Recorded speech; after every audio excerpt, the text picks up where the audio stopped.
আবু যর গিফারি আমার নবীর চেহারার দিকে তাকায়া বলে, এই চেহারা কোনদিন মিথ্যাবাদী সেটার বাটপারের চেহারা হইতে পারে না গো। এই চেহারাটা কোনদিন কোন বাটপার মানুষের হতে পারে না।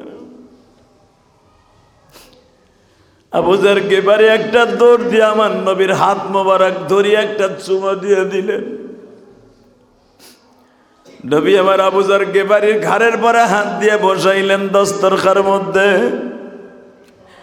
দস্তরখানে বসাইয়া জিজ্ঞেস করে, আপনার নামটা কি? আমার নাম আবু যর, আমি গিফার গোত্রের নেতা। নবী একবারও জিজ্ঞেস করে নাই আপনি কি জন্য আসছেন। নবী আমার বললেন, আপনি খাওয়া দাওয়া করেন, রেস্ট লন, কিন্তু আপনি যে এত কড়া পাহাড়ের মধ্যে দিয়ে আমার বাড়িতে আসছেন, এইটা যদি মক্কার বেঈমানগুলো দেখে আপনারও বিপদ আমারও বিপদ। আপনি খাওয়া দাওয়া করে চুপচাপ করে বের হয়ে যাবেন, কারোর সাথে কোনো কথা বলবেন না। আবু যর গিফারি বলে, দুনিয়ার মানুষটা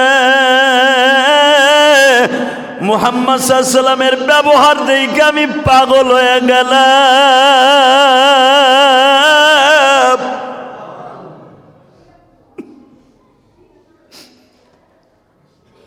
আমি ওই দিনের কথা আমি গিফারি কোনোদিন ভুলবো না। কোন দিনে নবীর নিয়ে একই দস্তরখানের মধ্যে খাইতেছি, নবী 3 আঙ্গুল দিয়ে আস্তে আস্তে করে খায়, আর আমার এক একটা খেজুর গালের মধ্যে খাওয়ায় দেয়। আমি নবীর খেজুরের বিচিটা আমার পকেটে এখনো রাইখে দিছি। এই 10টা বছর হয়ে গেল খেজুরের বিচিটা আমি এখনো ফেলাই নাই গো। যখনই আমার ক্ষুধা লাগে, নবীর খাওয়ানো ওই খেজুরের আঠিটা আমি গালের মধ্যে দিয়া সুইংগামের মতো চোষা মারি। মাত্র কয়েক মিনিটের ভিতরে আমার পেটটা ভরিয়ে যায়। আবু যর গিফারি রাদিয়াল্লাহু তাআলা আনহু বলেন, কোন আবু যর গিফারি বাবা? তোমরা হয়তো জানো যে আবু যর গিফারি ফাতেমার কবরের কাছে যে বলছিল, এ কবর, তোর মাঝে এমন একজন মহিলা আসতেছে যে হলো নবীর মেয়ে ফাতেমা। তোর মাঝে এমন একজন মহিলা আসতেছে যে হলো জান্নাতি যুবকদের সর্দার। জান্নাতি যুবকদের সর্দারের মা ফাতেমা কবরে আসতেছে। কবর, তোর মাঝে এমন একজন মহিলা আসতেছে যেই মহিলা শেরে খোদা আলীর বিবি, জীবনে কোনোদিন স্বামীর মনে একটা কষ্ট দেয় নাই। সেই ফাতেমা আসতেছে, তুই কি তার সাথে খারাপ ব্যবহার করবি? কবরের মধ্যে থেকে আওয়াজ আসতেছে, আবু যর রে, আমি ফাতেমা বলতে কোনো মহিলা চিনি না। আমি হাসান হুসাইনের মাকে চিনি না।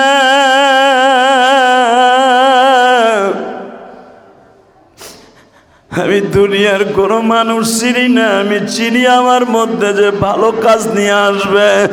فَمَن يَعْمَلْ مِثْقَالَ ذَرَّةٍ خَيْرًا يَرَهُ وَمَن يَعْمَلْ مِثْقَالَ ذَرَّةٍ شَرًّا يَرَهُ। এটার মধ্যে যারা ভালো কাজ নিয়ে আসবে আমি তারই চিনব, আর কাউকে চিনি না রে আবু যর। এই শব্দটা শুই নাই বাবা আবু যর গিফারি চিৎকার মারে আর কান্দে আর বলে, দুনিয়ার মানুষ রে, কবর এমন একটা জায়গা যে কাউরে খাতির করব না। কেমনে থাকব ওই কবরে পড়িয়া? বন্ধু বান্ধব কাউকে সে তাই পাবনা।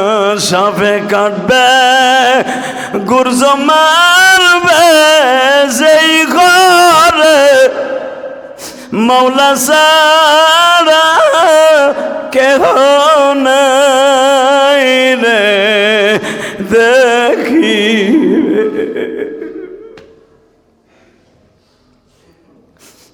2025 সালের প্রথম জুমা।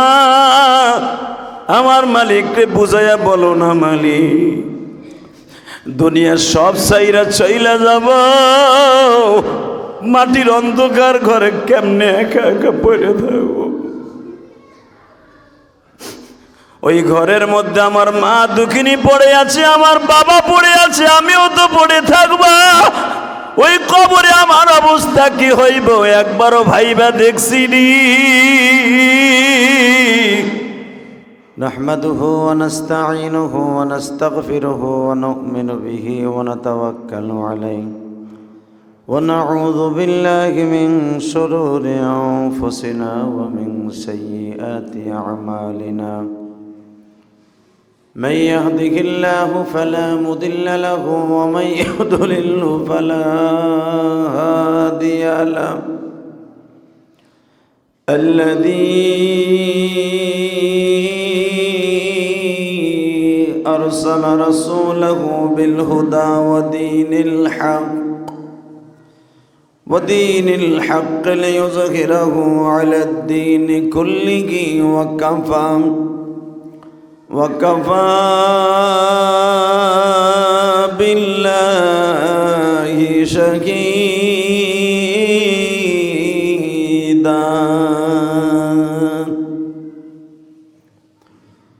أما بعد فقد قال الله تبارك وتعالى فأعوذ بالله من الشيطان الرجيم بسم الله الرحمن الرحيم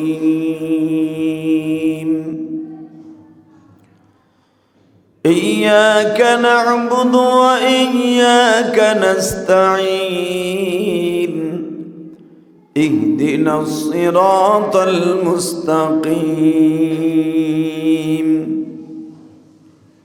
وقال الله تبارك وتعالى إن الله وملائكته يصلون على النبي يا أيها الذين آمنوا صلوا عليه وسلموا تسليما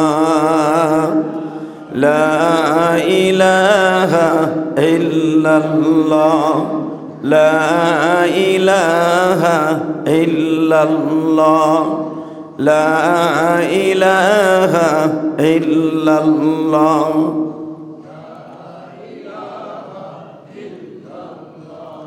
لا إله إلا الله لا إله إلا الله لا إله إلا الله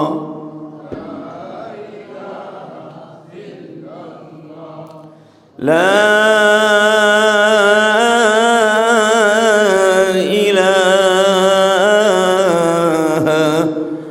إلا الله محمد رسول الله صلى الله عليه وسلم الله الله الله الله الله الله الله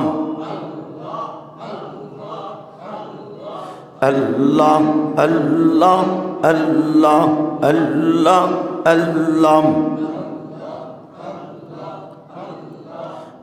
الله الله الله الله الله لا إله إلا الله محمد رسول الله সাল্লাল্লাহু আলাইহি ওয়াসাল্লাম। আল্লাহর যাকিরিন শাকিরিন মুহিব্বিন মুবাল্লিগিন, আল্লাহর প্রিয় মাহবুব বান্দারা, আল্লাহ সুবহানাহু ওয়া তাআলার দপ্তরে লাখো কোটি শুকরিয়া জ্ঞাপন করছি, যে মহান সত্তা আপনাকে আমাকে শৈত্যপ্রবাহ চলছে, প্রখর শীতের মধ্যে মসজিদে আগে আগে এসে বসবার তৌফিক দান করেছেন। 2025 সালের প্রথম জুমা। আল্লাহ পাক আমাদের সকলের জন্য হেদায়েতের জরিয়া বানিয়ে দিক। আল্লাহ তাআলা আমাদের সবাইকে মাফ করে দিক। জানুয়ারি মাসের প্রথম জুমা 2025 সালের। আল্লাহ পাকের অনেক বড় নিয়ামত, যারা আগে আগে আসতে পেরেছি মসজিদে, আল্লাহ তাদেরকে আগে আসার তৌফিক দান করে। যাদের কপাল, যাদের মস্তিষ্ক, যাদের দিমাগ আল্লাহ এবং আল্লাহ রসুলের জন্য কবুল হয়েছে। প্রিয় হাজিরিন, আল্লাহ সুবহানাহু ওয়া তাআলা তার কোরআনে কারিমের মধ্যে বলেন, বান্দায় যখন আল্লাহর প্রশংসা করে, রব্বে কারিম তার প্রশংসা নিয়ামতের মুনাইমের নিয়ামতের শুকরিয়া আদায় করার কারণে আল্লাহ রাব্বুল আলামিন তার নিয়ামতকে বৃদ্ধি করে দেয়। আল্লাহ সুবহানাহু ওয়া তাআলা আরো বলেন, বান্দায় যখন আমি রবের কাছে চায়, ফাস্তাইন বিল্লাহ, যে ব্যক্তি আল্লাহর কাছে চায়, উদউ আস্তাজিব লাকুম আইনামা তাকুনু ইয়াদরিকুমুল মাউত ওয়ালাউ কুনতুম ফি বুরুজিম মুশাইয়াদা। রব্বে কারিমের কাছে যখন বান্দায় চায়, আল্লাহ বান্দার এতই নিকটে, এতই কাছে যে আল্লাহকে ডাক দিতে দেরি আছে, আল্লাহর ডাকে সাড়া দিতে দেরি করেন না। সুবহানাল্লাহ বিহামদিহি। নবী ইউনূস আলাইহিস সালাতু ওয়াস সালাম সদা সর্বদাই আল্লাহকে এত ভয় পাইতেন যে কল্পনার বাহিরে। ওনার কওমের সাথে একদিন জিদ করে, রাগ করে উনি চলে যাচ্ছে নৌকায় করে। উনি এলাকায় থাকবে না, কারণ ওনার কথা কেউ মানে না, ওনার কথা কেউ শোনে না, ওনাকে কেউ সম্মান করে না। উনি মনে মনে ভাবলেন, আমি আর এলাকায় থাকবো না। তার আগে ওনার জাতিকে বলে দিলেন, ভাই আপনাদের পরে আল্লাহর গজব আসতেছে, যে কোনো মুহূর্তে গজব এসে যেতে পারে। তার জাতিরা তার এই ভয়কে কোনো কিছু মনেই করলো না। সবাই বলল, দেখি গজব কোন দিক দিয়ে আসে। ইউনূস আলাইহিস সালাম যেদিনকে সকালবেলা গজব আসবে, ওদিনকেও রব্বে কারিম সতর্কমূলক বলে দিলেন, ইউনূস রে, আজকেও বলে দাও গজব কিন্তু আসতেছে। তার কওমের মানুষগুলা এটাকে বিশ্বাস করল না। আর এই গজব আসার কারণ ছিল বছরের প্রথম দিনই। কারণ আমাকে যেরকম জানুয়ারি মাসের প্রথম জুমা, ঠিক ওই জামানায় ইউনূস আলাইহিস সালামের কাছে এবং প্রত্যেকটা নবীর কাছে বছর শুরু হইতো মুহররম মাস থেকে। আরবি বছর মুহররম মাস থেকে শুরু হয়। তো আমাকে যেরকম জানুয়ারি মাস, তাদের কাছে ছিল মুহররম মাস। এই মুহররম মাসে আল্লাহ পাক অনেক ঘটনা ঘটিয়েছে। তার ভিতরে একটা উল্লেখযোগ্য ঘটনা, ইতিহাস। ইউনূস আলাইহিস সালাম বছরের প্রথমেই, কারণ আমাদের কাছে যেরকম জুমার দিন দামি, বনী ইসরাইলের নবীদের কাছে শনিবার আর রবিবার ছিল দামি। ইউনূস আলাইহিস সালাম শনিবার সকালবেলা বলে দিলেন, ঠিক এরকম জুমা, আমাকে জুমা তা হলো শনিবার, পবিত্র দিন। বনী ইসরাইলের জাতিকে বলে দিলেন, আজকে পবিত্র দিন, আজকে কিন্তু গজব আইসা পড়বে, তোমাদের এখনো সময় আছে, ভালো হয়ে যাও। তো কওমের মানুষগুলা বলে দিল, তুমি যতই ভয়ভীত দেখাও কোনো কাজ হবে না, গজব আমাদের কাছে আসবে না, আমরা হাত দিয়া পাও দিয়া গজব ফিরাইয়া ফেলবো। নাউজুবিল্লাহ। আল্লাহর গজবকে ফিরাবার মতো কেউ আছে? জোরে কোন। আল্লাহর পয়গম্বর ইউনূস বললেন, আমার জাতি ভালো করে বুঝো, যেই গজব তোমাদের কাছে চাপতাছে, এই গজব ফিরাইবার মতো অস্ত্র তোমাদের কাছে নাই। আমি তোমাদের অত্যন্ত বিনয়ের সাথে বলবো, অতি দ্রুত গজব থেকে বাঁচার জন্য আল্লাহর কাছে আত্মসমর্পণ করো। তার জাতি দীপ্ত কণ্ঠে বলল, ইউনূস রে, তুমি যতই ভয় দেখাও, গজব ফিরাইবার মতো এবিলিটি আমাদের কাছে আছে।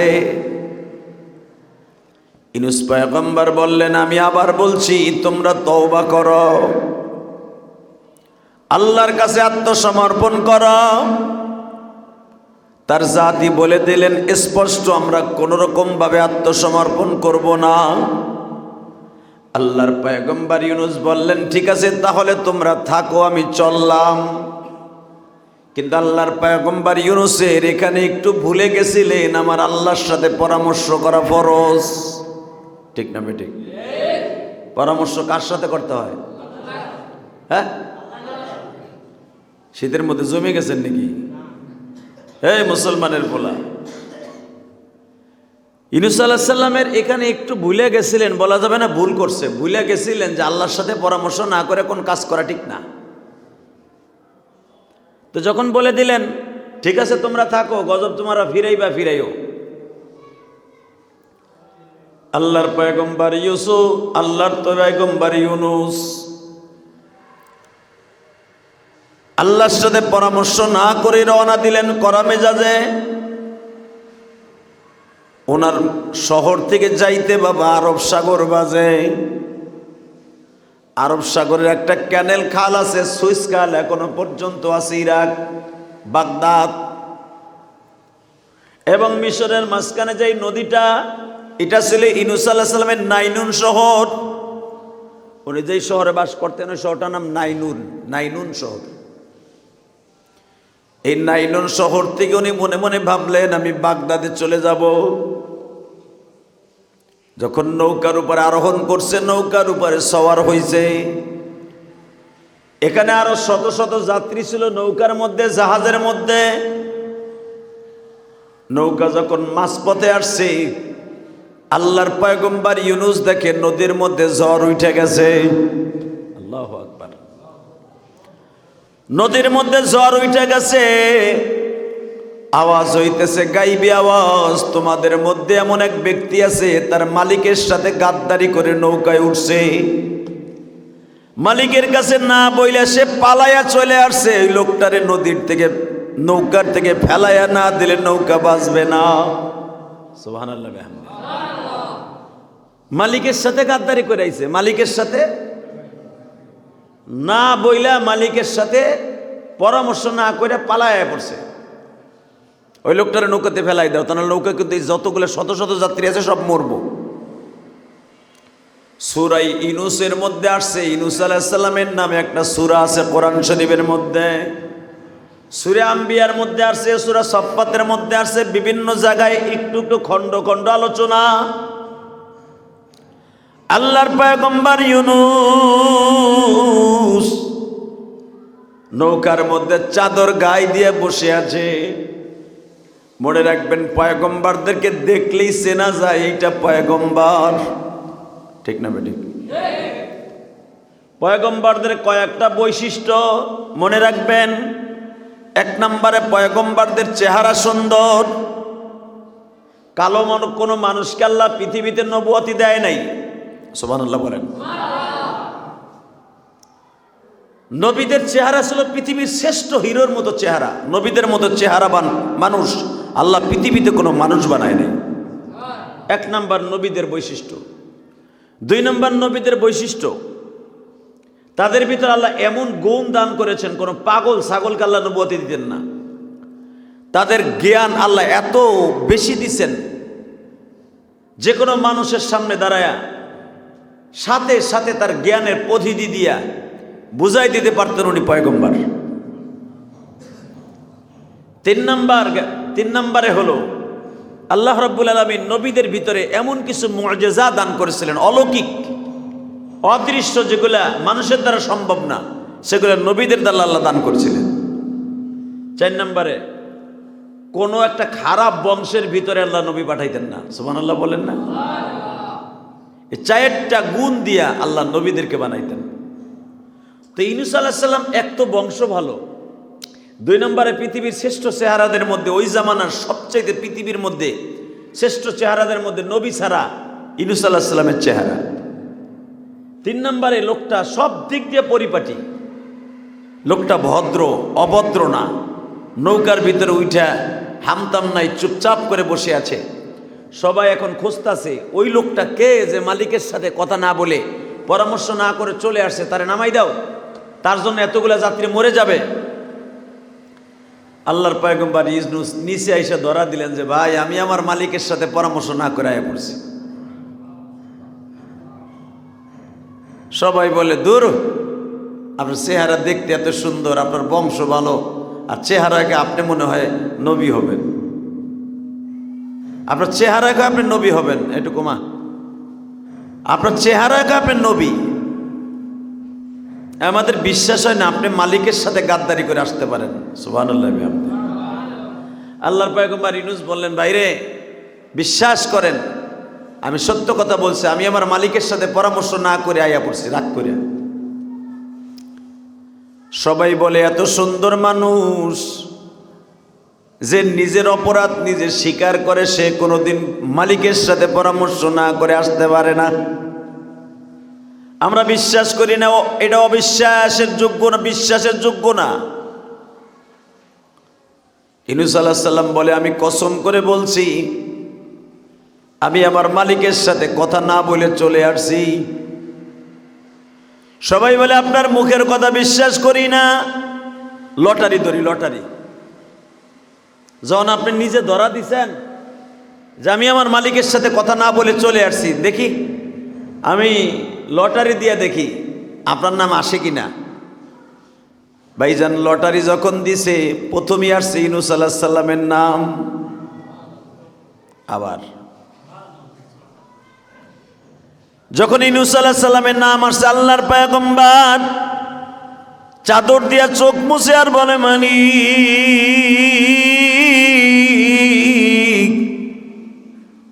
তাহলে বোঝা গেল আমার মতো অপরাধী এই জাহাজে আর কেউ নাই। সবাই বলে আপনার চেহারায় বলে আপনি কোনোদিন মালিকের সাথে গাদ্দারি করে আসতে পারেন না। তারা তো মনে করছে দুনিয়ার কোনো মালিক হবে, কিন্তু উপরের যে মালিক এটা কারো অন্তরে নাই।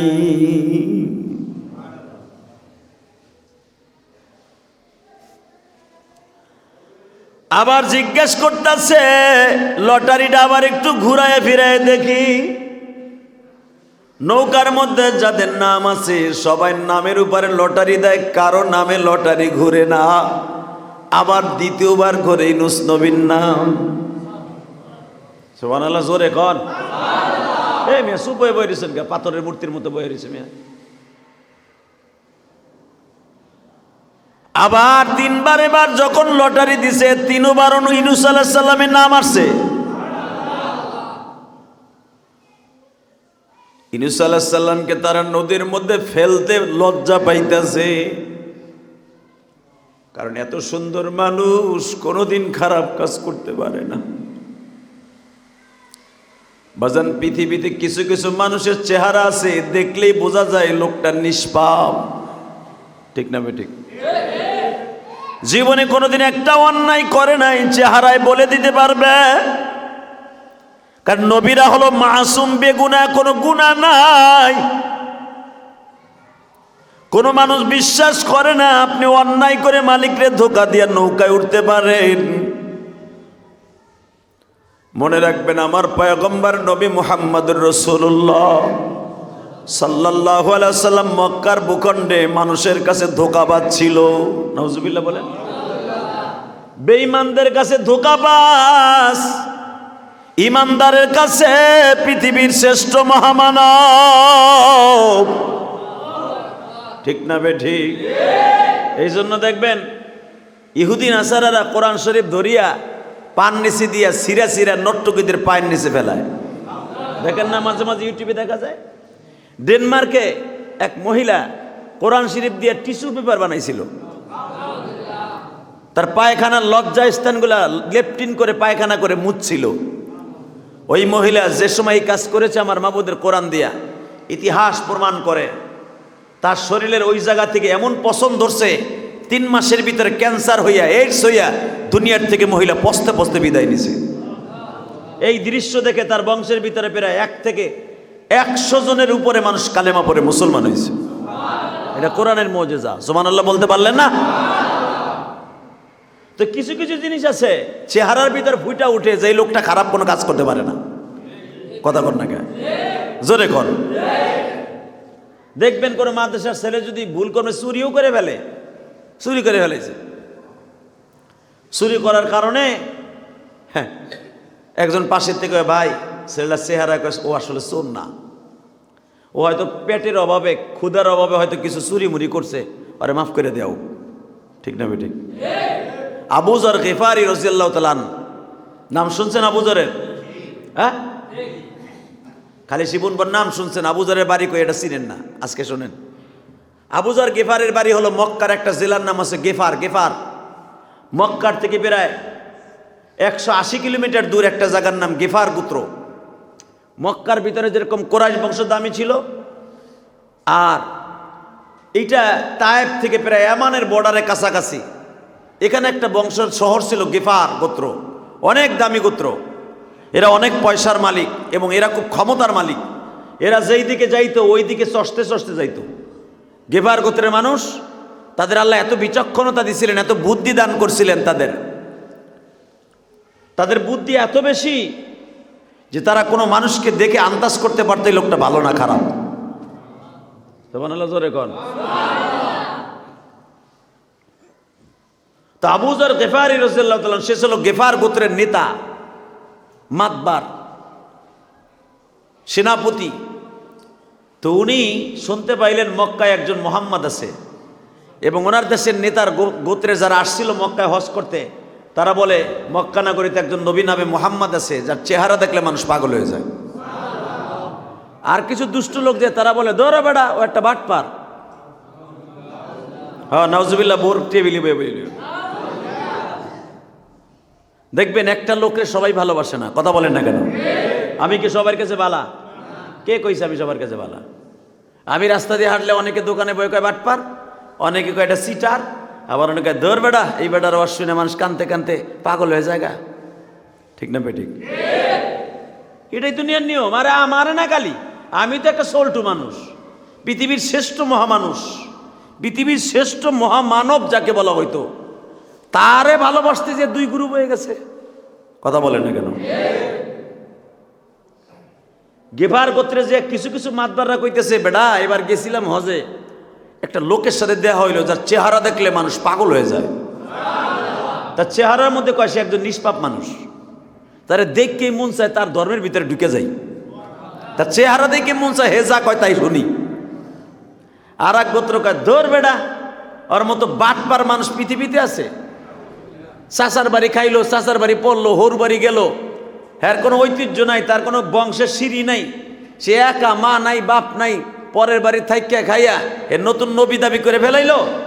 বাপ দাদার ধর্মকে চুনকালি মাইরে সে নতুন একটা ধর্ম খাড়া করছে, সে একটা নতুন রাজনীতি দল খাড়া করছে। ধর, ওই লোকটার মতো খারাপ লোক আর হইতে পারে না। গ্রুপ হয়ে গেল কয়টা? জোরে কন, আরো জোরে, আরো জোরে, হ্যাঁ জোরে কন না, কয়টা? দুইটা। আর এক গ্রুপ মাঝখান দিয়ে খাড়াই গেছে, আবার নতুন দল, সেটা দূরও বেড়া। যদি লোকটা এতই খারাপ হবে, তাহলে তার চেহারা দেখে মানুষ পাগল হয় কে? তার কথা শুনে ব্যবহার দেখে মানুষ কালেমা পড়ে কে? এই যে কালেমা পড়ে কে, তৃতীয় নাম্বার যে দলটা, এই হল আবু যর গিফারি। সুবহানাল্লাহ কইলেন না? যে কোনো জায়গায় দেখবেন তিনটা গ্রুপ হয়, তাই না?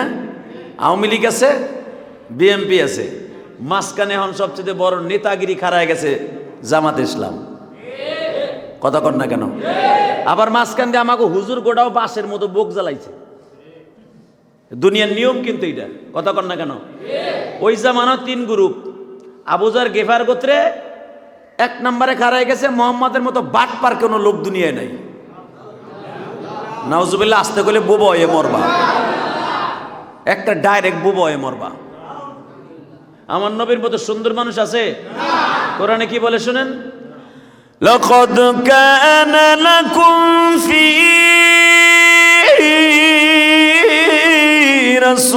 রাসূলিল্লাহি উসওয়াতুন হাসানাহ। এটা হলো রবের ভোট, পৃথিবীর শ্রেষ্ঠ মহামানব, পৃথিবীর শ্রেষ্ঠ চরিত্রের অধিকারী। ওয়া ইন্নাকা লাআলা খুলুকিন আযীম, আমার নবী মুহাম্মদ রাসূলুল্লাহ। এই ভোটটা কার? জোরে কন, আরো জোরে। আল্লাহ যা চায় তাই হয়, ঠিক না বেঠিক? বান্দা যা চায় তাই হয় না, ভালো করে বুঝবেন। আওয়ামী লীগ জামাতরে নিষিদ্ধ ঘোষণা করেছিল, করছিল না? জামাত ইসলাম বলতে বাংলাদেশে কোনো দলই থাকবে না, নিষিদ্ধ। এই দল নিষিদ্ধ, পোস্টার মাইকিং সব নিষিদ্ধ। এখন আওয়ামী লীগই নিষিদ্ধ। কথা কর না, বেশি দিন না, 6 মাসের ডিফারেন্সে পোল্ট্রি, পুরা পোল্ট্রি। এই পোল্ট্রিটা কে দিছে? তাহলে বোঝা গেল ক্ষমতার মালিক হে তুমি আর আমি না, চান্দু। এটা ভুলে যাওয়া যাবে না, এটা বললেই কপালে জুতার বাড়ি। কথা কর না কেন? ক্ষমতা একজনের আল্লাহ কোনোদিন কেড়ে নেবে, সেটা হলো উলামা ইকরামের ক্ষমতা। যে দলই ক্ষমতায় থাকুক, আমরা থাকবো প্রধান। কোন দলকে পরোয়া করার মতো ক্ষমতা আলেম উলামার নাই। কথা কর না কেন? হ্যাঁ, এদের ভিতরে একটাই পাওয়ার আছে, কোরআনের পাওয়ার। জেলখানায় নিবা, ওইখানে নিয়ে কোরআনের কথা কমু। রিমান্ড দিবা, গরম ডিম ফাঁসা দিয়া দিবা, তাও আছি। সব খামু, কোরআনের কথাগুলো বলবো। কথা বলেন না কেন? আলেম উলামাগুলাকে আওয়ামী লীগ সরকার ধরে নিয়ে ল্যাংটা কইরা জাইঙ্গা বড়াই পিটাইছে। ইতিহাসটা কোন সব বাইরে হইতেছে। মনে রাখতে হবে কে কোন দল করেন, এটা দেখার বিষয়। আপনি কেরানীগঞ্জের, আমি গোপালগঞ্জের। কোনো গঞ্জ আল্লাহর কাছে দামি নাই। আল্লাহর কাছে দাম, তার সাথে নেটওয়ার্ক কার বেশি ভালো। কথা বলেন না কেন? এটা মাথায় রেখেন। নিষিদ্ধ আপনি করলে কি হয়? নিষিদ্ধ যদি উপরের থেকে না হয়, আপনার ক্ষমতা নাই, আপনার বাপেরও ক্ষমতা নাই। কথা বলেন না কেন? আপনি নিষিদ্ধ করছেন, আপনারা নিষিদ্ধ করে দিছে, এটা উপরের থেকে পাস। আবু যর গেফার গোত্রে 3 গ্রুপ হয়ে গেল, 3টা দল। যেই দলের কোনো সিস্টেমই ছিল না, সেটা হলো কি, মুহাম্মাদের মতো বাটপার আর কেউ নাই, যে নতুন নতুন দল খাড়া করে এখন সে ক্ষমতা দখল করতে চায়। আর এক দল খাড়া হয়ে গেছে, আরে ভাই, সে যদি খারাপই হবে, তার চেহারা এত সুন্দর কেন? সে একটা মিথ্যা কথা কয় না, তার চেহারা দেখলে ক্ষুদে লাগে না। তার কাছে বসতে গেলে ঘন্টার পর ঘন্টা বসে থাকা যায়, সামনে বই একটা জোরে কথা বলা যায় না। তার সামনে বসলে উচ্চ বাক্যে একটা কথা বলবে, এই ক্ষমতা পৃথিবীর কারো নাই। আর এক দল কয়, ওইলে হইতেও পারে, লোকটারে দেখলে যদি মানুষ পাগল হয়। এই লোকটারে দেখলে যে মানুষ পাগল হয়, এই দলের নেতা ছিল আবু যর গেফারি। জোরে কোন? উনি ছিল মাঝখানে। উনি হাও না, নাও না, খারাপও না, ভালোও না। উনি মনে মনে ভাবলো, আমি যখন একটা গোত্রের নেতা, একটু যাইয়ে দেখি মোহাম্মদ আসলে কি বাটপার, না আসলে সন্ত্রাসী, না আসলে লোকটা খারাপ। উনি আমার নবীকে টেস্ট ম্যাচ দেখার জন্য, দেখার জন্য আসছে, এই লোকটাকে খারাপ না ভালো। কাবাগরের সামনে মুসাল্লাই নবী, যেখানে জিবরাইল নবীকে নামাজ শিখিয়েছিলেন, এখানে 7খানা পাথর আছে, অনেক বত্তরপূর্ণ পাথর। এই পাথরে গড়ে চুপচাপ করে বয়ে রয়েছে। মানুষ আসে যায়, তপ করে, ঘুরে, নামাজ পড়ে, ঘুরে, বিভিন্ন সূরাতে কেউ হইহুল্লা করে, কেউ ঢোল ডক্কর বাটায় কাবাগরের পাশে, কেউ আবার পাথরে মূর্তি আইনা কাবাগরের সাথে ঠেকাই দিয়া আবার সেজদা দেয়। নিজের খোদারে নিজের কাঁধে করে আইনা নিজেই সেজদা দেয়, অন্য কোনো খোদার কেউ ইবাদত করব না। মক্কার বেঈমানগুলার সিস্টেম ছিল, হ্যাঁ গো, খোদার নিজের ইবাদত নিজে করতো, নিজে খোদারটা কিনতো, ওটার কিনা কাবাগরের সাথে শোয়াইতো, চিত করে থুয়া ওর ইবাদত হে করতো। নাউজুবিল্লাহ বলেন। এই জন্য দেখবেন 300 গোত্রের 300টা খোদা ছিল। কোনো খোদার ইবাদত কোনো গোত্রের মানুষ করতো না। মক্কার নিয়ম ছিল এটা। এই জন্য 360টা মূর্তি ছিল কাবাগরের ভিতরে। কারো খোদার ইবাদত কোনো বংশের মানুষ করতো না। তা আবু যর গেফারি, উনি কোনো খোদা মোদার সাথে নিয়ে আসে নাই। উনি ঠিক কাবাগরের দরজার কাছে বয়ে রয়েছে, ডাইনে বামে তাকাইতেছে, যে শুনছি ওই লোকটার বলে মক্কার ভিতরে তার মতো চেহারাবান কেউ নাই। তার দেখলেই ঠিক পাওয়া যায় যে এই লোকটা নবী। আবু যর গেফারি বাজান সকাল থেকে নিয়ে বিকাল পর্যন্ত বসে আছে, কিন্তু মক্কায় কারফিউ জারি করছে, মুহাম্মদ কাবায় ঢুকলেই তার আত্মহত্যার জন্য রেডি করবা, গুপ্ত হত্যার জন্য রেডি করবা। মুহাম্মদকে প্রেসার দিবা যেন সে আত্মহত্যা করে মারা যায়। আমার নবীকে আল্লাহ নিষেধ করলেন, ইদানিং আপনি কাবার ভিতরে ঢুকবেন না, হেরেমের মধ্যে ঢুকবেন না, আমি আল্লাহ নিষেধ, বাসায় বসে নামাজ পড়বেন। তাহলে বোঝা গেল, রাস্তা যদি ক্লিয়ার না হয়, মসজিদে যদি ভেজাল থাকে, মসজিদে আসাও আপনার জন্য নিষেধ, বাসায় বসে নামাজ পড়বেন যদি আপনার দুশ্মন থাকে। এটা হাদিস। নবীরে বলে দিলেন, আপনি আপাতত হেরেমে ঢুকবেন না, নামাজ বাসায় বসে পড়বেন। সুবহানাল্লাহ বলেন না? ঠিক ওই টাইমে আবু যর গেফারি আইছে। কারফিউর সময় নবী মুহাম্মাদের ঢোকা নিষেধ। কারফিউ, ডাইরেক্ট কারফিউ, মুহাম্মাদের কোনো মুসলমান মক্কায় ঢুকতে পারবে না, হেরেমে ঢুকতে পারবে না। ইন দি মিন টাইমে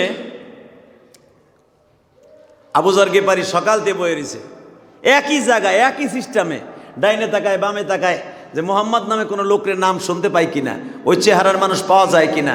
হঠাৎ করে দেখে কেউ নাই, কিন্তু মনে রাখবেন আমার নবীর চেহারার সাথে কিছুটা মিল ছিল হযরত আলী রাদিয়াল্লাহু তাআলা আনহু। আমার নবীর চেহারার সাথে মিল ছিল হাসান হুসাইনের চেহারার মিল। আমার নবীর চেহারার সাথে মিল ছিল ফাতেমার চেহারার মিল। এই জন্য বাপ চেহারাওয়ালা মেয়েদের কপাল অনেক ভালো হয়, আলহামদুলিল্লাহ বলতে পারলেন না? ফাতেমার চেহারার মিল সরাসরি নবীর সাথে মিল ছিল। আর মা ফাতেমার চেহারার সাথে মিল ছিল হাসান হুসাইনের চেহারা। আলীর চেহারার সাথে নবীর চেহারার মিল ছিল নাক আর এই চলের দিক দিয়া। তো আলী রাদিয়াল্লাহু তাআলার চেহারা ছিল টল ফিগারওয়ালা, অনেক সুন্দর চেহারা। সে আবু যর গিফারি জিজ্ঞেস করে, ভাই আমি যতবারই দেখলাম আইলাম, সকাল বিকালে এই পর্যন্ত 10 বার আইলাম, আইয়ে দেখি আপনি একই জায়গায় বয়ে রয়েছেন। কারণ সাহাবীদের একটা নিয়ম ছিল, যখন কোনো মানুষ কাবার মধ্যে ঢুকতেন অন্য কোনো জায়গার থেকে আইসা সাহাবা একরাম তাদের খোঁজ খবর নিতেন। দেখবেন দাওয়াত ও তাবলীগের কাজ যারা করে, একটা লোক দোকানের সামনে যায়, যদি দাড়ি টুপি দেখে একটা কলেজের বন্ধুরে, যারা তার পিঠে হাত দেয়, ভাই বাড়ি কই তোমার, নাম কি, কি করো, নামাজ টামাজ পড়ো, পড়ো ভাই, নামাজ ছাড়া উপায় নাই, বলে কি বলে না? এই সময় তো মুসলমানদের দাওয়াত দেয়, ওই সময়টা একটা কাফের খুঁজতেন যে একটা এরকম ভালো ছেলে পাওয়া যায় কিনা, তার কালেমায় আনা যায় কিনা। তালি যে পিঠে হাত দিছে, ভাই আপনার নাম কি? এমন ভয়াবহ পরিস্থিতি যে তারা জিজ্ঞেস করবে আপনি আসছেন কি জন্য, এই শব্দটা ব্যবহার করতে পারতেছে না, গোয়েন্দা আলীর পিছনে লাগানো। সুবহানাল্লাহ বলেন না? এত ভয়ঙ্কর দৃশ্য। এমন একটা সময় গেছে, আপনাকে মনে আছে, সাইদি সাহেব যখন মারা গেল, আমি দোয়া করছিলাম বাসায় বইয়া। এমন একটা সময় আসলো, আপনারা জানেন জুনায়েদ বাবুনগরী যখন মারা গেল, সে তো আমার উস্তাদ। জুনায়েদ বাবুনগরী মারা যাওয়ার পরে আমার এই বাসায় বইয়া কে বা কাহারা জুনায়েদ বাগুরির নামে দোয়া হবে ইলিয়াস রহমান জিহাদির এই মসজিদে একটা পোস্টার ছাপায় দিল। এই পোস্টারটা ফেসবুকে দেখা 2 থানার থেকে 11 গাড়ি পুলিশ আইছিল আমার ধরার লেগে। আপনারা জানেন না? আওয়ামী লীগের যত পোলাপান আছে সব আমার বাড়ি ঘেরাও করছে। ইলিয়াস রহমান জিহাদি জুনায়েদ বাবুনগরী হেফাজত ইসলামের নেতা। হালাকা আমি দুনিয়ার কোনো রাজনীতি করি না, এই মসজিদে পরে বহুতবার বলেছি, কথা বলেন না কেন? আমি কোনো দল করি না। জুনায়েদ বাবুনগরী একটা ছবি না, একটা পোস্টার যে জুনায়েদ বাবুনগরীকে নিয়ে উনি মারা গেছে। আরে ভাই, বঙ্গবন্ধুর লেগে কি আমরা দোয়া করি না? জিয়াউর রহমানের লেগে দোয়া করি না? এ কথা কর না কেন? মুসলমান মরলেই তো দোয়া করি, করেন না? তা সে মুসলমান হিসাবে হয়তো হইতে পারে, সেই হিসেবে একটা পোস্টারকে ছাপাই দিয়েছে জুনায়েদ বাবুনগরী আজকে আসরের পরে দোয়া হবে। এই পোস্টারটা দেখার লগে লগে এই থানার এসপি ডাইরেক্ট আমার অ্যারেস্ট করার জন্য 11 গাড়ি পুলিশ পাঠাই দিয়েছে আমার এই বাড়িতে। আপনারা সবাই জানেন, অকথ্য ভাষায় গালিগালাজ করেছিল। এই কেরানীগঞ্জে সবাই ভাবছিল ইলিয়াস রহমান জিহাদির বুঝে আজকে ধরে নিয়ে যাবো, এত সহজ। কথা বলেন না কেন? তাহলে বুঝালাম একটা মৃত্যু ব্যক্তির লেগে দোয়া করব, সেই দোয়া করার পোস্টারকে ছাপাইছে, সাথে সাথে ইলিয়াস রহমান জিহাদির অ্যারেস্ট করতে হবে, সে হেফাজতের নেতা। পরে খুঁজে মুজে দেখে আমি হেফাজতের নেতাও না, কোনো নেতা হই না, কিচ্ছুই না। কে পোস্টারটা ছাপাইছে, কে ছাড়ছে, তার কোনো হদিসও নাই। তাহলে বোঝা গেল এমন একটা সময় গেছে, কথা বললেই সাইদির লেগে দোয়া করবে সেটাও নিষেধ। কথা বলেন না কেন? আহমদ শফির লেগে দোয়া করবে ওটাও নিষেধ। দোয়া করতে হবে একমাত্র এক বড় বড় নেতার লেগে, বঙ্গবন্ধুর লেগে, নাহলে জিয়াউর রহমানের লেগে। সব আলো এই দেশের সোলা। কথা কর না কেন? তার হলো দেশের নেতা আর আলেমুল্লামা যেগুলো, এগুলো সব চোর। আল্লাহ কয় আর হবে না, এবার দোয়া চাইস। কথা বলেন না কেন? দোয়া জোর করে নেওয়া যায় না, দোয়া কোথার থেকে নিতে হয়? জোরে বলেন, কোথার থেকে? আপনি দোয়া করতে নিষেধ করলেও কি হবে, যদি উপরের থেকে দোয়া করা আইসা যায়, এমনি ইলিয়াস রহমান জিহাদির সামনে তার নাম চলে আসবে। কথা বলেন না কেন? এটা হলো দোয়া অন্তরের থেকে। আপনি জোর করে বলেন বঙ্গবন্ধুর নাম প্রত্যেক মসজিদ দোয়া করতে হবে, না করলে এটা চাকরি শেষ। দোয়া ঠিকই করবে, আল্লাহ দিও জান্নাত দিও, মনে থেকে কইবে আল্লাহ তুমি খুঁড়া দিও। কথা কর না কেন? এটা ভালো করে বুঝবেন, দোয়া ভিতরের থেকে আসে। এই মুসলমানের পোলা ভালো করে বুঝবেন। আল্লাহ তো আবু যর গিফারি যে আসছে, আবু যর গিফারি রাদিয়াল্লাহু তাআলা যে আসছে, আয়েশা জিজ্ঞেস করতেও সাহস পাইতেছে না। এমন ভয়াবহ পরিস্থিতি মক্কায়, মুসলমানের নাজুক অবস্থা, যে ভাই আপনি কোথা থেকে আসছেন, কই যাবেন, কারে দেখতে আইছেন?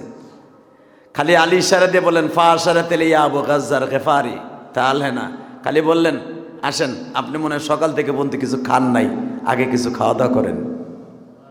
যাওন বাড়া বাজান রে, এবার দিলটা নরম করবেন।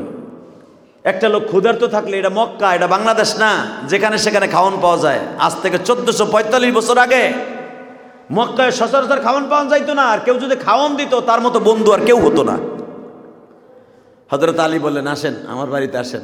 বাড়িতে লয়ে গেছে, দস্তরখার মধ্যে খাওয়ান খাওয়াইয়া জিজ্ঞাসা করতে সাহস পায় নাই যে আপনি আসছেন কে। কারণ আলীর বাপ আলীর দুশ্মন, কারণ আলীর বাবার নাম হলো আবু তালেব। আবু তালেবও তার পিছনে লেগে রয়েছে যে কি লেগাইছে, আবার আমার পোলায় ওরে কালেমা পড়ায় কিনা। কি মনে করলেন আপনি? বাজানদের সামনে বইয়া হযরত আলী জিজ্ঞেস করতেও সাহস পায় নাই, ভাই কেন আসছেন, কি জন্য আসছেন? খাওয়ান দাওয়ান হয়েছে, পেটটা ভরছে? হ, যান। ওই লোকটা যায় আবু যর গিফারি আবার কাবা ঘরের সামনে বয়ে দিচ্ছে। পরের দিন হযরত আলী সকালবেলা যায় দেয়, আলী খেয়াল করছে যে এই লোকটা কইতে আইছে, কেন আইছে, নজরে পড়ে গেছে। পরের দিন সকালে যে যায় দেয়, ঠিকই ওই একই জায়গায় লোকটা ওইখানে বসা। আলী যে বলছে আজকেও মনে হয় কিছু খান নাই, আসেন আজকেও আসেন। আজকে ঘরের মধ্যে নিয়ে আলীর খাবারটা দস্তরখাই দিয়ে বলে, এটা আমার খাবার, আপনি খান। খাওয়ান দাওয়ান শেষ হওয়ার পরে বলে, ভাই ইশারায় কিছু কথা বলবো, আপনি বুঝে নেবেন। আপনি আসছিলেন কেন? আবু যর গিফারি বললেন, আমি গেফার গোত্রের নেতা, আমি একজন শিল্পপতি মানুষ। সুবহানাল্লাহ বলেন না? গেফার গোত্রে কোনো মানুষ ব্যবসায়ী করতে হলে আমার ট্যাক্স দিয়ে তারপরে যেতে হবে। সিরিয়ায় কোনো মানুষ যদি তায়েব দিয়ে যাইতে হয়, গেফার গোত্রের উপর দিয়ে, আমার ট্যাক্স না দিয়ে কেউ আমার উপর দিয়ে যেতে পারবে না, আমার শহর দিয়া। আমি সেই নেতা আবু যর গিফারি। আবু যর গিফারি, আপনার নাম বহুত শুনছি, আপনি খুব চেতা লোক, আপনি আসছিলেন কেন? বলে আমার এলাকায় 3 গ্রুপ হয়ে গেছে। এক গ্রুপ কয় মুহাম্মাদের মতো বাটপার আর কেউ নাই, নাউজুবিল্লাহ বলেন, তার মতো খারাপ মানুষ আর কেউ নাই। আর এক গোত্র হয়ে গেছে, তারে দেখলে বলে মানুষ পাগল হয়ে যায়, কালেমা পড়ার লেগে পাগল হয়ে যায়। আর এক গোত্র খারাপ গেছে, আরে লোকটা যদি এতই খারাপ হবে তাহলে লোকটার কাছে মানুষ যায় কেন? তাদের মধ্যে আমি একজন, তারে দেখতে আইছিলাম যে দেখি ওই বেটার চেহারার মধ্যে কোনো বাটপারের ছাপ আছে কিনা। নাউজুবিল্লাহ বলেন না? হযরত আলী চোখের পানি ছেড়ে দিয়ে বলে, শোনেন, ভালো জায়গায় আসছেন, উনি আমারই আপন চাচতো ভাই। আপনার চাচতো ভাই? আপনার চাচতো ভাই? আরে আপনার চেহারা যদি এত সুন্দর হয়, না জানি আপনার চাচতো ভাইয়ের চেহারা কত সুন্দর। হযরত আলী বললেন, আপনি কি তার সাথে দেখা করতে চান? ভাই দেখা করার লেগে তো 2টা দিন ধরে বয়ে রয়েছে একই জায়গায়, কেউ কিছু কইতেও জিজ্ঞেস করতে সাহস পাই না। জিজ্ঞেস করলে তো আমি মারি খামো, কারণ এলাকা তো আমার না। এলাকার রাজনীতি খুব গরম দেখলাম। আমি তো রাজনীতিবিদ, আমি বুঝি, এলাকায় পাড়া দিলেই বুঝি। আর আমরা গেফার গোত্রের লোক, এত বেরেন আল্লাহ করা দিছে, কোন জায়গায় পাড়া দিয়ে বলতে পারবো এই জায়গার অবস্থান কি। এমন বেরেন আল্লাহ আমাদের দান করছে। অতএব আমি বুঝতে পারতেছি। আলী বললেন, শোনেন, আমি তার কাছে আপনার নিয়ে যাব, আপনি প্রশ্ন করতে পারবেন না। আপনি আমার চিনেন না, এইভাবে আমার পিছনে পিছনে আইবেন, আপনার থেকে আমার ডিফারেন্স থাকবে অন্তত 20 থেকে 25 গজ। আপনি আমার পিছনে পিছনে আসবেন, আমি পাহাড়ের সিবা সুবা দিয়ে নিয়ে যাবো। মাকামে হুজুনে আমার নবী আছে, শ্বশুর বাড়ি আছে, খাদিজার বাড়িতে আছে। আপনি আমার পিছনে পিছনে আসবেন, কিন্তু কথা বলবেন না। আল্লাহু আকবার বলতে পারলেন না? কত ভয়াবহ দৃশ্য! ইসলাম এত সহজ না, দাওয়াত ও তাবলীগের কাজ এত সহজ না। এই কোন ইঞ্জিনিয়ারের কাছে, কোন ডাকাইতের কাছে, যার ভিতরে ইলম নাই, আমল নাই, যে ইঞ্জিনিয়ার ছিল আগে ছিল দাওয়াত ও তাবলীগের মেহনত করে 1 বছর সাল লাগাইয়া, সে আলেমের ব্যাস ধরে পাগড়ি একটা পেঁচাইয়া মনে মনে ভাবে সাদের গুরু বইয়া আলেমুল আমার সাথে টক্কর মারে। কথা বলেন না কেন? ওই রে বেটা, আলেম হতে হলে 17টা বছর মাদ্রাসা মেহনত করতে হবে কোরআন হাদিসের পিছনে। এত সহজ? বড় বড় ফতোয়া দেয়, অমুক আলেম খারাপ, অমুক আলেম খারাপ। এই 7 গ্রুপের কিছু কিছু ইঞ্জিনিয়ার আছে। আর ইঞ্জিনিয়ার, তুই রাস্তার ইঞ্জিনিয়ার, তুই মেশিনের ইঞ্জিনিয়ার, দাওয়াত ও তাবলীগের ইঞ্জিনিয়ার না। দাওয়াত ও তাবলীগের ইঞ্জিনিয়ার হলো উলামায়ে কেরাম। তোমাদের কাছে দাওয়াত ও তাবলীগের কাজ কোনোদিনও নিরাপদ নয়, নিরাপদ হলো আলেমুল আমাদের কাছে। কারণ ইলিয়াস রহমাতুল্লাহ আলেম ছিলেন, ইনামুল হাসান সাহেব আলেম ছিলেন, জাকারিয়া সাহেব রহমাতুল্লাহ আলেম ছিলেন, ইলিয়াস রহমতুল্লাহ বাবা উনিও আলেম ছিলেন। তোমার মতো ইঞ্জিনিয়ারের কাছে, তোমার মতো অমক তমকের কাছে 2 সাল 5 সাল 1 সাল লাগাই আলেমের ভ্যাস ধরলে দাওয়াত ও তাবলীগের কাজ তোমার দ্বারা বোঝা সম্ভব নয়। এত সহজ দাওয়াত ও তাবলীগের কাজ বেটা। আলী কত বড় আলেম তাই দেখো, আলী বলে শোনেন, আপনি আমার থেকে অন্তত 20 থেকে 25 গজ দূরে থাকবেন, আপনার সাথে আমার টাচ লাগবে না, আপনি মুহাম্মদ সাল্লাল্লাহু আলাইহি ওয়াসাল্লামের বাসায় যেতে পারবেন। ওই লোকটা বুঝে ফেলছে রাজনীতির পরিস্থিতি খুব গরম, এখানে আলীরও বিপদে ফেলা যাবে না, আমিও বিপদে পড়তে রাজি না। মক্কার মানুষ বড় হিংস্র, মক্কার মানুষ ক্যাডার, মক্কার মানুষ বাটপার, মক্কার মানুষ খারাপ, এটা আমি জানি। এই লোকটার বিপদে ফেলানো যাবে না। আবু যর গিফারি পিছনে পিছনে যায়, আমার নবী মাকামে হুজুর মা খাদিজার বাড়ি দুতলা, এখন দিলটা নরম করে কানবেন। বছরের প্রথম জুমা, এই জুমাটা আপনাদের জন্য ভালো হোক আমি চাই। এই জুমাটায় চোখের পানি আসুক, পুরা বছরটা ভালো থাকবেন, পুরা বছরটা ভালো থাকবেন। বছরের প্রথম জুমা আমার আল্লাহর কাছে অনেক দামি। সুবহানাল্লাহ জোরে বলতে পারেন? বছরটা শুরু হোক জুমার নামাজটা চোখের পানি দিয়া। আবু যর গিফারি বিশ্ব নবীর দরজার সামনে এতিমের মতো দাঁড়ায় আছে। হযরত আলী ঘরের মধ্যে ঢুকিয়ে ইশারা দিলেন, ফাশারা দিলে ফাদখিলিয়া আবু যর গিফারি, ঢোকো। ঢুকলেই দরজা লাগাই দিচ্ছে, বৈঠকখানায় বসছে। মা খাদিজার চেহারে বইয়া আবু যর গিফারি ডাইনে তাকায় বামে তাকায়, তাকায় বলে, হায় হায় রে, আমরা শুনছিলাম মোহাম্মদের কোনো সম্পদ নাই, মোহাম্মদের কোনো টাকা পয়সা নাই, যেই বাড়িতে আমি বইছি এই বাড়ির একটা ইটের চাকচক কেউ তো আমার বাড়িতে নাই। এত সুন্দর রাজপ্রাসাদ, এত দামি একটা বাড়ি। চুপচাপ করে, আরে খাদিজার বাড়ি যে সোফা, সোফার পায়াগুলো স্বর্ণে, এত দামি সোফা, আমি যার আবু যর গিফারিরে বেচলেও তৈব না। একদিক দিয়ে বুঝলাম এই লোকটা অনেক সম্পদশালী। তারা বলছিল তাদের বাপ দাদার ঠিকানা নাই, সে এতিম, তার কোনো টাকা পয়সা নাই। কে বলছে তার টাকা পয়সা নাই? তার মতো তো ধনী কেউ নাই। বাজানরে হযরত আলী ঢুককেই দস্তরখা বিছায় দিলেন। এই জন্য দেখবেন মেহমান গেলে আগে সুন্নাত হলো তারে যে কোনো কিছু মেহমানদারি করানো, গল্প পরে নাস্তা আগে, এটা হলো সুন্নাত। আবু যর গিফারি দরখাস্ত বিছাই দিয়েই বলে, ভাইরে আপনি খাওয়া শুরু করেন, আমি এতিম নবীরে নিয়ে আসতাছি। আবু যর গিফারি বলে, খাওন পরে, আগে ওই চেহারাটা দেখি। হযরত আলী কানে কানে যা বললেন, নবীজি গেফার গোত্রের নেতা আসছে, আবু যর গিফারি। নবীর শ্বশুর বাড়ি মা খাদিজার বাড়ি 2 তলা, বাবা কাঠের সিঁড়ি বেয়ে বেয়ে নবী নিচে নামতাছে। এবার এত জোরে একটা আওয়াজ দিবা, তোমার জীবনে কোনোদিন এত জোরে আওয়াজ দাও নাই। আবু যর গিফারি আমার নবীরে দেখতেছে, সিঁড়ি বায়ে বায়ে নামতাছে, মনে হইতেছে পূর্ণিমার চাঁদ,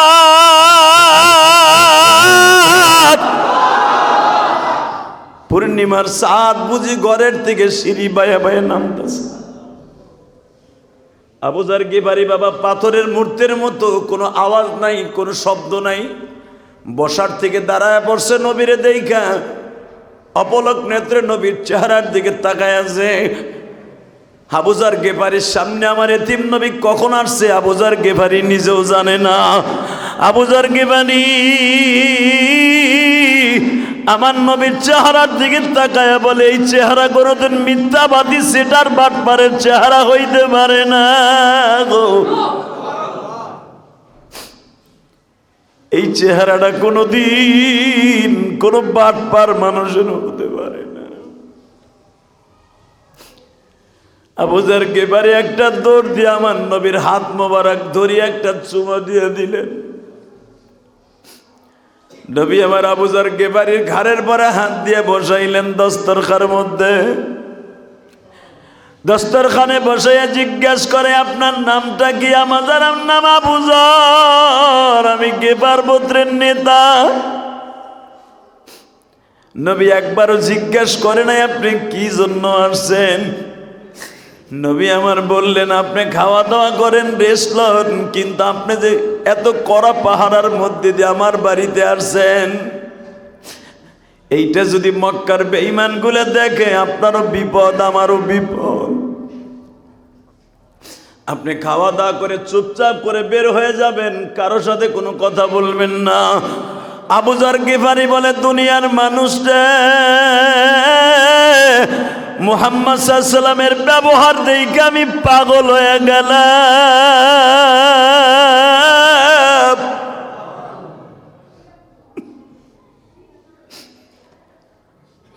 আমি ওই দিনের কথা আমি গিফারি কোনোদিন ভুলবো না। কোন দিনে? নবীর নিয়ে একই দস্তরখার মধ্যে খাইতেছি, নবী 3 আঙ্গুল দিয়ে আস্তে আস্তে করে খায়, আর আমার এক একটা খেজুর গালের মধ্যে খাওয়ায় দেয়। আমি নবীর খেজুরের বিচিটা আমার পকেটে এখনো রাইখে দিছি। এই 10টা বছর হয়ে গেল, খেজুরের বিচিটা আমি এখনো ফেলাই নাই গো। যখনই আমার ক্ষুধা লাগে, নবীর খাওয়ানো ওই খেজুরের আঠিটা আমি গালের মধ্যে দিয়া সুইংগামের মতো চোষা মারি। মাত্র কয়েক মিনিটের ভিতরে আমার পেটটা ভরিয়ে যায়। আবু যর গিফারি রাদিয়াল্লাহু তাআলা আনহু বলেন, কোন আবু যর গিফারি বাবা? তোমরা হয়তো জানো যে আবু যর গিফারি ফাতেমার কবরের কাছে যেয়ে বলছিল, এ কবর, তোর মাঝে এমন একজন মহিলা আসতেছে যে হলো নবীর মেয়ে ফাতেমা। তোর মাঝে এমন একজন মহিলা আসতেছে যে হলো জান্নাতি যুবকদের সর্দার।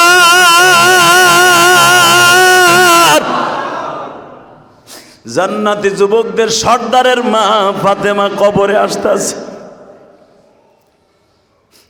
কবর, তোর মাঝে এমন একজন মহিলা আসতেছে যেই মহিলা শেরে খোদা আলীর বিবি, জীবনে কোনোদিন স্বামীর মনে একটা কষ্ট দেয় নাই। সেই ফাতেমা আসতেছে, তুই কি তার সাথে খারাপ ব্যবহার করবি? কবরের মধ্যে থেকে আওয়াজ আসতেছে, আবু যর রে, আমি ফাতেমা বলতে কোনো মহিলা চিনি না। আমি হাসান হুসাইনের মাকে চিনি না।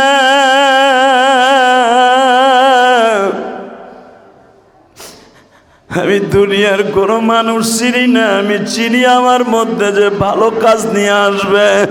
فمن يعمل مثقال ذرة خيرا يره ومن يعمل مثقال ذرة شرا يره। এটার মধ্যে যারা ভালো কাজ নিয়ে আসবে আমি তারই চিনব, আর কাউকে চিনি না রে আবু যর। এই শব্দটা শুই নাই বাবা আবু যর গিফারি চিৎকার মারে আর কান্দে আর বলে, দুনিয়ার মানুষ রে, কবর এমন একটা জায়গা যে কাউরে খাতির করব না। কেমনে থাকব ওই কবরে পড়িয়া? বন্ধু বান্ধব কাউকে সে তাই বাবনা, সাপে কাটবে, গুর্জ মারবে, যেই ঘরে মৌলা সারা কেহ নাই রে দেখিবে।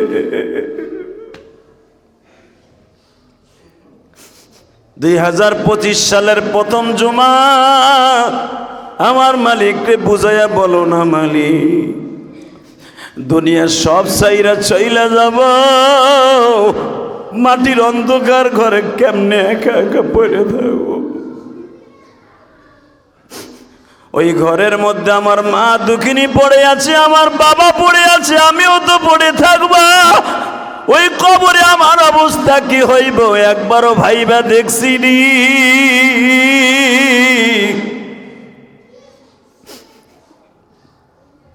আল্লাহ আল্লাহ সবাইরে মাফ করে দাও, জোরে কেন আমিন। বছরের প্রথম জুমা, আমার মালিকরে বুঝে কও, হতে পারে 2025 সাল আমার জীবনের শেষ সাল।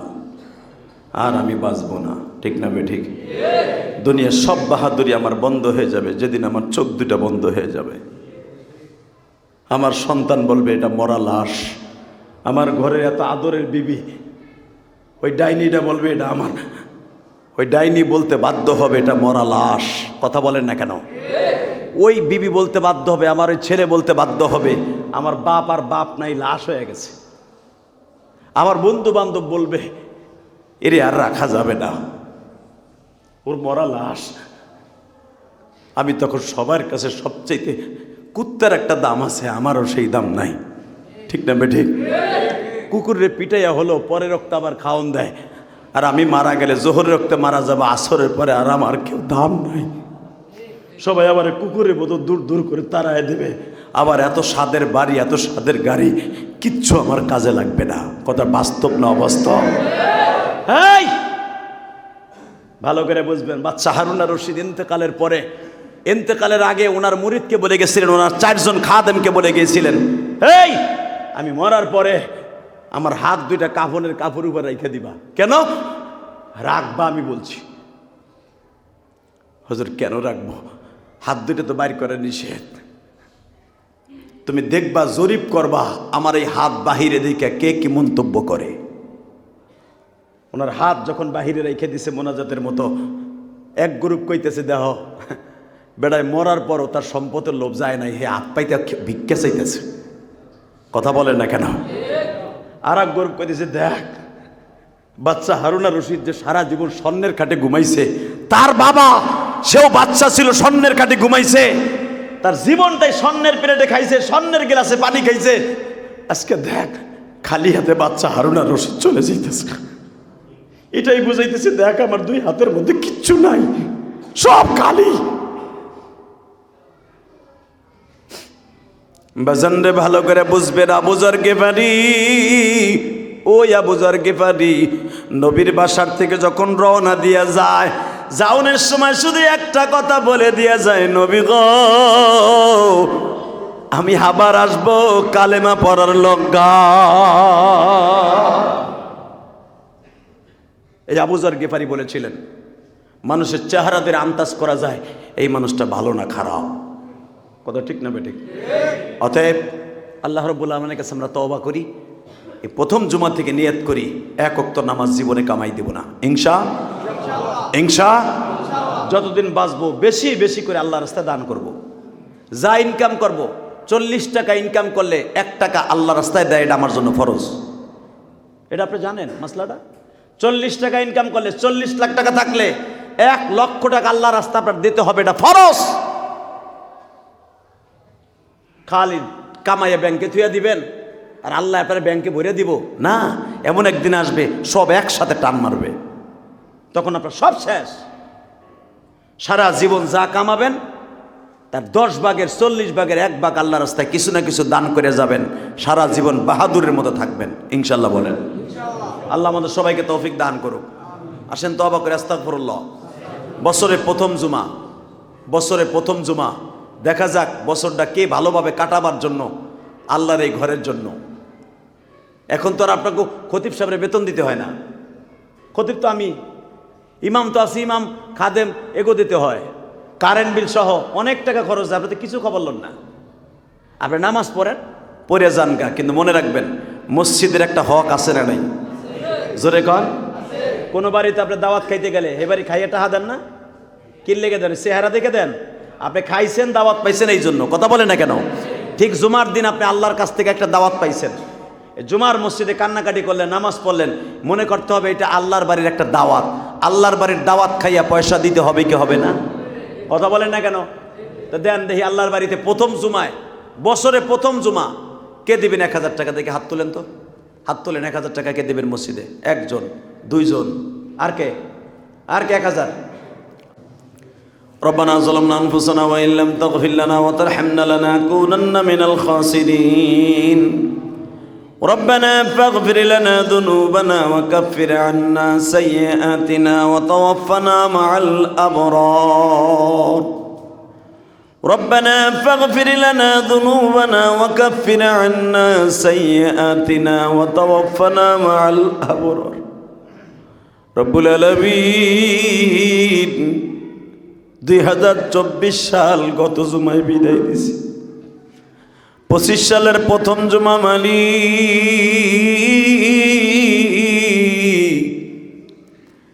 এই জুমার মধ্যে যারা হাত তুলছে, কার জানো মা নাই, বাবা নাই, কার জানো জোরের ভাই নাই,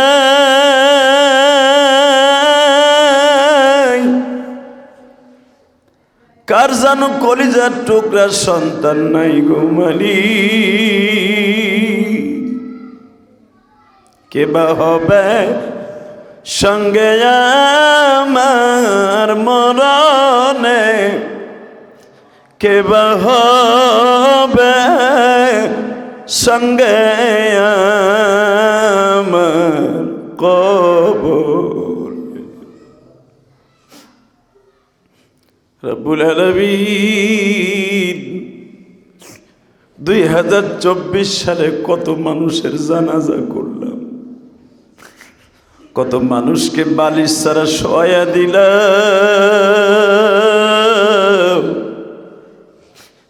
কত মানুষ গাড়ি অ্যাক্সিডেন্টে মারা গেল।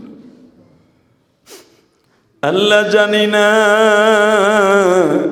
কোন দোকানে আমার কাফনের কাপড় রেডি হয়ে আছে, কোন বাসের সারে আমার কাফনের কাপড় পরিধান করাবার পরে কবরের চাটায় অপেক্ষা করতেছে। আমার জীবনের শেষ গোসলের জন্য সাবান অপেক্ষা করতেছে। রব্বুল আলামিন বছরের প্রথম জুমায় 25 সালের জীবনের সব গুনাহগুলি মাফ করে দাও। চোখের পানিগুলা কবুল করে আমাদের ছেলে মেয়েগুলা সবাইকে তুমি কবুল মঞ্জুর করে নাও। আমানি এখানে যারা হাত তুলছে, কে অসুস্থ কে সুস্থ আমি জানি না। যারাই সুস্থ অসুস্থ প্রত্যেককে তুমি কবুল মঞ্জুর করিয়া নাও। যাদের ব্যবসা বাণিজ্য খারাপ বরকত দিয়ে দাও, হালাল রিজেকের ব্যবস্থা করিয়ে দাও। আল্লাহ আমাদের দোয়া কবুল মঞ্জুর করে নাও মালিক। আল্লাহ তুমি এদের সবাইকে মাফ করে দাও। আল্লাহ আল্লাহ এদের সবাইকে মাফ করে দাও। যারা দান করছে এদের দানগুলো কবুল করো। এদের ছেলে মেয়েগুলোকে নেককার বানায় দাও। আল্লাহ এদেরকে 5 ওয়াক্ত নামাজি বানায় দাও। এদের ব্যবসা বাণিজ্যে বরকত দিয়ে দাও। হালাল রিজেকের ব্যবস্থা করে দাও।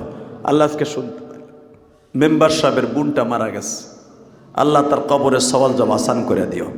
মাইকে বারবার এলান হয় অমকের বোন, অমকের বিবি, অমকের ভাই চলে গেছে। কবে যেন মাইকে এলান হয়ে যায় ইলিয়াস রহমান জিহাদিও আজকে দুনিয়ায় নাই। আল্লাহ মাইকে এলান হওয়ার আগে ইমান আমলগুলো ঠিক করে দিও। আল্লাহ আল্লাহ আমাদের দোয়া কবুল মঞ্জুর করে নাও। যারা অসুস্থ আছে তাদের সবাইকে সুস্থ বানায় দাও। আল্লাহ অনেক দূর থেকে মিরপুর থেকে এখানে জুমা পড়তে আসে আমার ভাইরা, কত কষ্ট করে শীতের মধ্যে। আল্লাহ এদের প্রতিটা কদমে কদমে হাজার হাজার নেকির ব্যবস্থা করে দিও।